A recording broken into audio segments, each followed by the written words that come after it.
Diyos lang ang meron. Pero kaya niyang hipuin kahit si Trump para pakantahin sino pinakanta? Si Pomoy? Marcelito Pomoy. Sabi nung asawa ay hindi sila tanggap dito sa Pilipinas. Pero sa Amerika, na-recognize ang kanilang talent. Anong point? Tandaan nyo, marami hong mangyayari ngayong 2026, hindi mo ipinag-pray, pero mangyayari. Amen. I receive. I receive. I receive. Marami kang tatanggapin, hindi mo ipinag-pray, pero matatanggap mo. I receive. Ang I purpose receive. kaya tayo nagpe-pray, hindi humingi ng kung ano-ano. Ang purpose, mabend yung attitude mo. Kaya tayo nagpe-pray para makarinig sa Panginoon. Anak, magpakasipag ka, magpatawad ka. Puntahan mo yun, puntahan mo ito. Hindi kaya ka nagpe-pray, gusto ko nito, gusto ko nun. Sabi mo sa iyong katabi, tama-tama na yung ganyan. Tama na yan. Alam na ng Ama! Bago mo pahingin, alam na! Huwag kang parang beggar na hingi ng hingi sa Diyos. Ang hingin mo, compassion for the lost. Ang hingin mo, wisdom. Ang hingin mo, good health. Ang hingin mo, humility, holiness, peace of the Lord. Yun ang hingin mo. Dahil yung love pa lang, pag meron kang love, nasa loob na niyan ang lahat ng blessing na kailangan. Amen. I have. Everybody say I have. I have. Kakain na ba?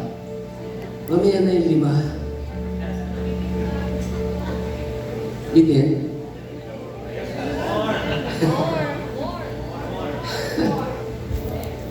Mga anak, please. Napakayaman ng ating Ama. Huwag kang magmukhang beggar. Huwag kang sandal na sandal sa kanino man. Huwag kang umasa sa sinasabi ng tao. Naalala ko bago pa maging Pangulo si BBM, sabi nila, ito na ang panahon ng Pilipinas. Kasi for 30 years itinago ang kayamanan nila. Kaya kailangan natin iboto si BBM dahil ito na lahat ng mga hidden wealth, lahat ng mga hinahawakan natin testamento para ang kayamanan ni Marcos ay mapasa atin. Ito na yung panahon. Ano? Ayos? Ano na? Nasa na? Nasa na sinasabi natin? Kasi masyado tayong nasandal sa sinasabi ng tao. Never. Tama. Trust in what the government, in what others are saying. Lahat ng pangako ng tao, tandaan natin. Salamat kung natutupad. Sabi nga ng Kuya Noli, nangako na nga, aasa ka pang tutuparin. Ang point ko lang po dito, huwag mong pagsilosin si Lord. Alam niya sa puso mo, kahit anong bihis mo, kahit anong bawa mo, kahit ikaw po'y lahat na ng belo ay pinagpaganda mo, anong puso ang tinitingnan ng Diyos. At kapag tama ang puso mo, sigurado ako, pagtitiwalaan ka. Nabanggit ko kanina, almost 30 years ago, may mga kasama kong pastor. Lahat, ang daming dumating, mga infinity, kung ano-ano. Mga 5 beses. Yung mga kung ano-ano, mga pangako, pasasalit. Yung mga mahihilig doon hanggang ngayon, ganun pa rin. Kahit motor, wala. Nagkamotor, na-aksidente naman. Bakit? Kasi mali, twisted. Hindi naiintindihan yung life in Christ. Pag sinabing life in Christ, patay ka na. Maging mahirap ka, pareho lang ng napakayaman ka.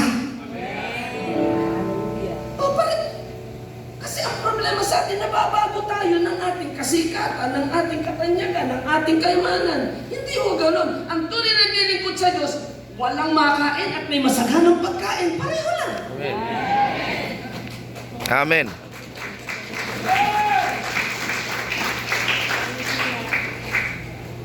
Kasi pag nabago ka na ng iyong mga tinatangkilik, ng iyong mga titulo, ng iyong mga tinatamasa sa buhay, wala na. Namamatay na, nawawala na yung glory ng Panginoon. Ang daladala mo natin ay gloria ng ating Diyos, yung kaharian ng Diyos. At lagi mong tandaan mo, napakalinaw. Ang pangako lang naman ng Panginoon, matandaan ako, sinabi niya kay David, mula pagkabata, sa kanang buhay ko, walang nabalita na sa taong tapat ang Diyos nagpabaya o ang kanyang anak ay naging hampas lupa. Nasa 37:25 ba yun ng Psalms? Pakilagay na ano.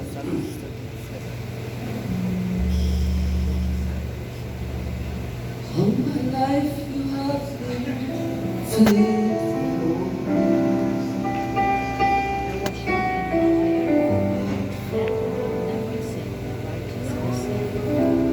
All my life you have been so